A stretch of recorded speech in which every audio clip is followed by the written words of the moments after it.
So morning guys. So Fatin rasa macam mengidam sangat nak makan celup tepung. So Fatin terus direct ke NH celup tepung lah. And Fatin order set pukat bilis. So dalam satu set pukat bilis ni korang akan dapat sotong, udang, ikan selayan dan juga ikan kembung.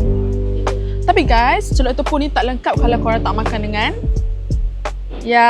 sos homemade NH celup tepung. So korang boleh dapatkan sos ni dengan harga serendah RM5 sahaja. Boleh tahan hingga 3-4 bulan tau. So jom kita try sekarang.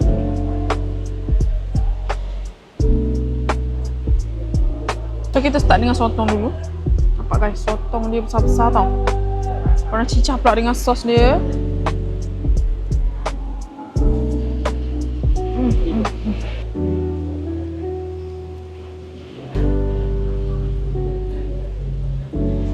Udang guys, udang.